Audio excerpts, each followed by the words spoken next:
Mesdames et messieurs, Poutou en roue libre avec son t-shirt wokiste. Vous l'avez peut-être vu dans l'onglet communauté, je l'avais déjà posté, mais là, il arrive avec son t-shirt wokiste et il détruit le capitalisme. Il lui refait l'escuboulard. Nous sommes clairement pas prêts.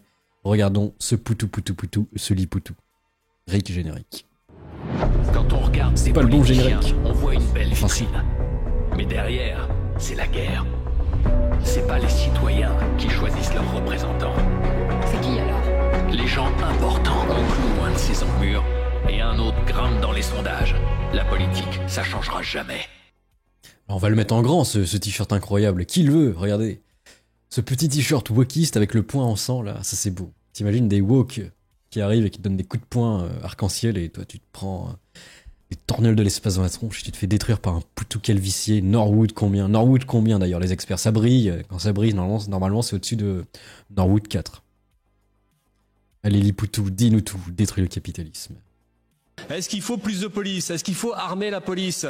Parce qu'on est en insécurité. Donc il y a toujours ces discussions de sécurité, de sentiment d'insécurité. Alors faut enlever la police. Surtout qu'en fait, c'est quoi l'insécurité? Et nous, on pense que le problème premier qui est à poser, c'est dans quelle société on vit, c'est quoi les problèmes auxquels on est confronté en premier. Et nous, on pense que c'est les questions de précarité, les questions de fragilité ou de souffrance sociale. Et c'est pour ça que on n'a pas envie de fermer le sujet sur cette question de la police ou l'armement de la police. C'est aussi discuter un peu de qu'est-ce que ça veut dire réellement en fait. C'est vrai qu'il veut désarmer la police. Pour les habitants, les habitantes.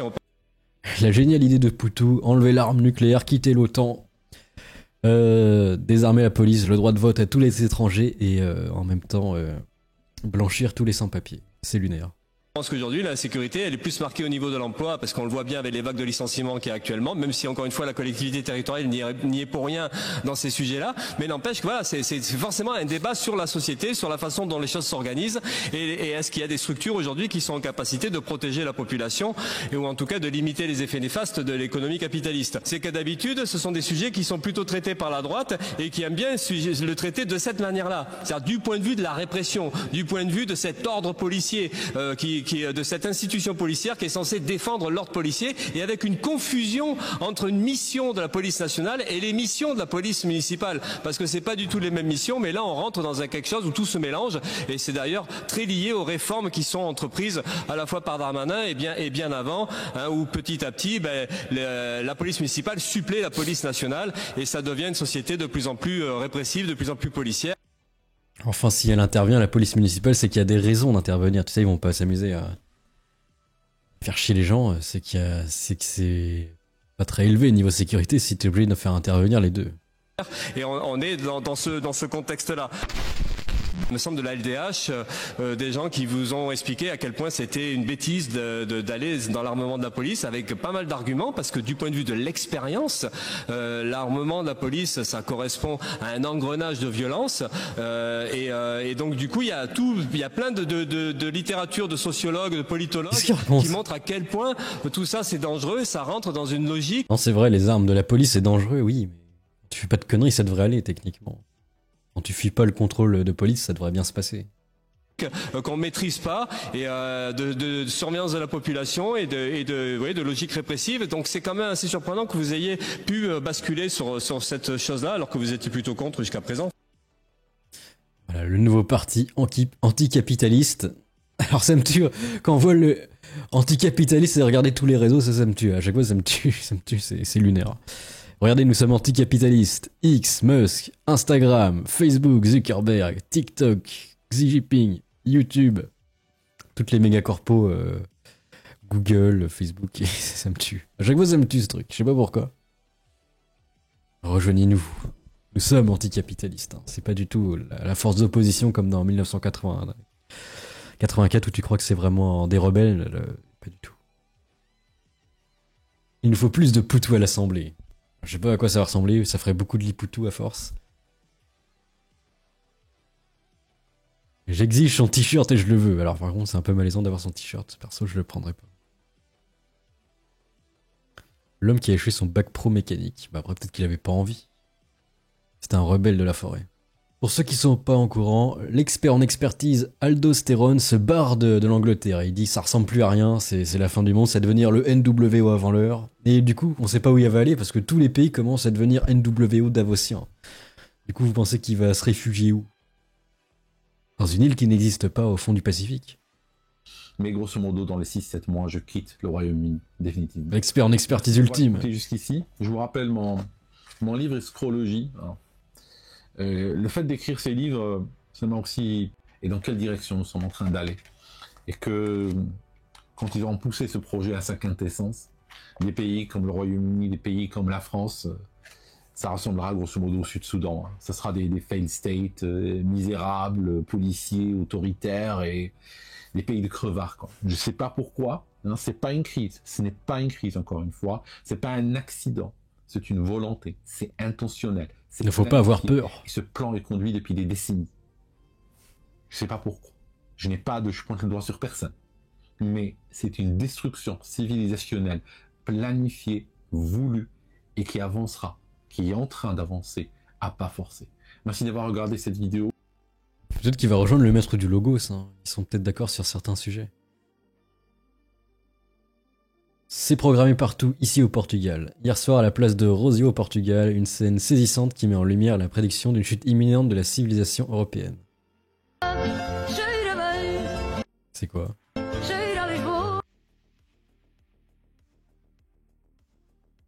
C'est juste Night City en fait. On a l'habitude, c'est partout.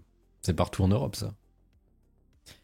La fuite c'est un peu lâche, mais à choisir, la Suisse c'est plus tranquille. Bah oui, mais voilà, ils vont se retrouver avec le maître du Logos dans un chalet, dans une montagne, à manger du chocolat et de la raclette. Ils vont faire, hein, voilà, moi c'est vérifiable. Aldostérone, je te l'avais dit depuis longtemps, hein. Qui contrôle le monde? Aldostérone il va faire, oh mais non, mais c'est pas vrai, hein. Moi je suis un expert en expertise. Moi je suis pas d'accord. Ah, lis mon livre, Collapsologie. C'est fou. Tous en Andorek Valek. Ça va péter les prix. Avec des influenceurs de droite là-bas, ça sera waouh, super. Il y a déjà Valek, il y a Bruno Zesolti, il y aura le maître du Logos, Aldostérone, ça sera fou. Pokémon, la célèbre streameuse internationale et américaine, ou canadienne, je ne sais plus, nous parle de qu'elle est plus à l'aise en France parce qu'il y a des gens qui lui ressemblent. Mais pourquoi Koubé? Pourquoi Koubé elle est plus à l'aise à Paris? Bonne question, hautement philosophale. Parce que t'es algérien et c'est rare que je rencontre quelqu'un d'autre du nord de l'Afrique, de cette région. Je vois pas beaucoup d'arabes. Ça, c'est pourquoi j'adore être à Paris. Parce qu'il y a My people. beaucoup d'arabes. Ok. Ah non, mais le gros remplacement, c'est une théorie fachou. Faut pas confirmer ça, Pokémon. Tu es donc fachou. People. Il y a beaucoup d'arabes. My people in the chat, yeah? My people in the chat. Ah, merci. Parce que t'es algérien et... Je crois qu'elle est d'origine marocaine, non? Si je dis pas de conneries. Mais elle vit au Canada. Et en même temps, à ce même event, ils se sont fait tacler The Kairi, oui. Amine et Billy, ils sont mis à tacler The Kairi. Et The Kairi, il a pas apprécié, évidemment. Parce qu'évidemment, la boucle, le scellement qui se prend, il en a marre, il en peut plus, j'en ai marre. Hop, regardez. Fait irruption malgré lui à l'avant-première de Kaizen au Grand Rex. Mais toi, dès que ça parle de pointeur. Voilà, il traite Kairi de pointeur. Bah peut-être il dénonce ça, il est chaud. Toi, ça te choque pas, ce genre de comportement? Par exemple, là, demain, tu reçois des messages. C'est pas cul. C'est pas... Faut donner la rêve de Kouyoku. Faut donner la rêve de Kouyoku. Non. En gros, c'est un groupe WhatsApp, c'est comme si... Et du coup, The Kairi a répondu. Il est un peu salty. Kairi, tu es où? The Kairis, tu es là. Ce qui se passe en Palestine, t'en penses quoi de ce qui se passe au Liban? Non, faut remettre les choses sur moi. Wesh, à un moment donné, j'ai pris tarif, j'ai envie de faire ma vie. Moi, ce que je demande envers Billy, et je vous le promets, et je mâche pas mes mots, ce que je demande envers Billy et Amine m'a tué, la moindre des choses, parce que dire ça devant plus de 100 000 viewers, faut faire à un moment donné, faut faire attention à ce qui sort de notre bouche. Amine, faut que tu fasses attention à ce qui sort de ta bouche. C'est quand même un événement super important, un événement caricatif où justement, vous aidez justement les pays en difficulté. Et par-dessus tout ça, frérot, t'arrives à sortir ce mot-là. C'est un truc de baiser, frérot. Moi, la moindre des choses que j'attends de vous, pas Squeezie, hein, parce qu'encore une fois, je suis sûr que Squeezie, quand il a répondu à la question, il a dû être gêné. Il a dit, wesh, cette question, on fout quoi ici? Zekairi, le réprouvé de YouTube. Même pas en public, au moins en message tout, privé, en je fait. montre même pas. Désolé TK, voilà, juste au moins un petit désolé. Juste un désolé, même pas un roman. Un roman, un pavé d'affinois. On enchaîne avec une séquence lunaire où Charline Vanderonacker, nutcracker de France Inter, détruit Donald Trump. Enfin, je pense que tout le plateau se met à détruire Trump, et ils se mettent à le clasher. C'est sur le service public, et ça c'est beau. Et je connais le service public, ils aiment bien les copyrights. Mais moi je suis pour la liberté d'expression, donc je m'exprimerai dessus. Et je ferai ça. Oh, c'est beau. Alors, c'est au-delà de la caricature, donc les caricaturistes comme moi ou les humoristes sont un petit peu démunis. Il va falloir suivre, hein, ça va être compliqué. En plus, tout est inversé. Là, j'ai l'impression, j'écoute Thierry Breton, je me dis mince, mais non, Thierry Breton, c'est Che Guevara. Qu'est-ce qu'on fait? Alors, bon, voilà. Vous allez être bien emmerdés là dans les prochaines semaines. Non, on va trouver, vous inquiétez pas, on va trouver. Et puis, on a beaucoup parlé de génie à propos d'Elon Musk. On a oublié de dire que c'était quand même un gros connard. Hein, ça fait du bien de le dire. Oh là là, elle prend des risques, elle dénonce, attention. Elon Musk va venir avec son Starship chopé par le cool. Si, mince, on a trop dit, parce que là, j'adore, on a un langage très châtié, très européen, etc. Puis quand, vous voulez pas venir avec moi sur les réseaux, qu'on fasse ensemble? Mais Monsieur Breton, ça m'aidera un peu. Vous allez tweeter avec Thierry Breton. C'est la fin du monde. Voilà, des masculinistes qui insultent quand même la moitié de la planète.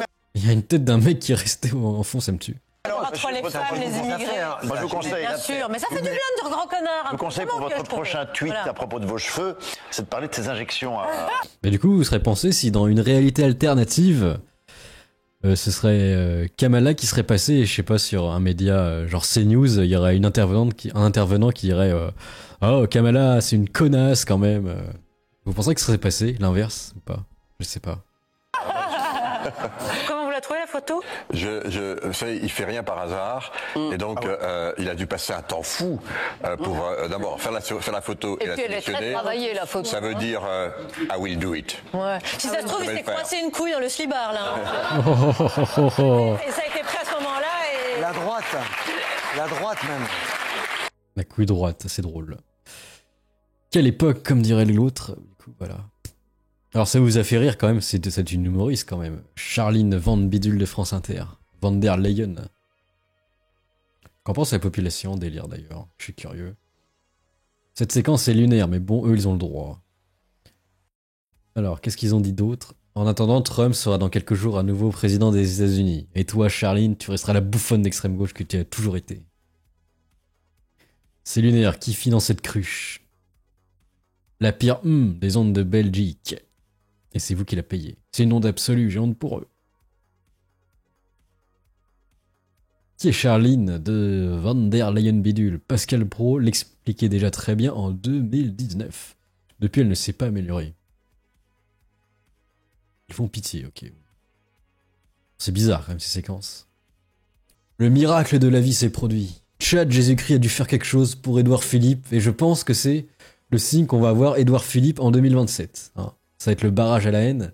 Édouard Philippe, ce sera le seul type, parce que monsieur a les cheveux qui repoussent, et oui. Je suis revenu d'entre les chauves. De Norwood 5 à Norwood 3, il avance vers les cheveux soyeux. Tarzanien. Jason Momoyen. L'ancien Premier ministre Édouard Philippe, qui souffre d'alopécie, de calvitie du coup, a eu la surprise de voir ses cheveux repousser miraculeusement en juin, sans traitement ni opération. Ça c'est beau. Quand même avant il ressemblait à Édouard Philippe, enfin à Trevor de GTA. Maintenant il ressemble à je sais pas trop quoi. L'épreuve physique que représente l'alopécie dont il a souffert a marqué l'homme politique et l'homme tout court. Sérieux, autant que ça. Il s'est dit non, je pourrais plus gagner face à Jourdain Bardellou, qui a tous ses cheveux et qui est jeune et dynamique, qui joue à Call of. Alors, lui on rappelle dans l'épisode précédent, il avait perdu ses sourcils et il y avait la féministe, comment elle s'appelait, Maya Mazorette là, qui l'avait détruit sur un plateau, mais il avait réussi à contre-attaquer et répliquer. Ma barbe est devenue blanche, elle est tombée peu à peu, mes cheveux aussi. Cela change votre aspect, votre visage. Et là, ça a commencé à repousser. J'ai l'impression de revivre ma puberté. Ok. J'espère qu'il a pas la trique dans le calbar, la même. Ce serait bizarre. Ma fille m'a dit c'est le retour du panda. Ça l'a bien fait marrer. Je suis en quelque sorte redevenu quelqu'un parmi les chauves. On rappelle dans l'épisode précédent, il ressemble à quoi?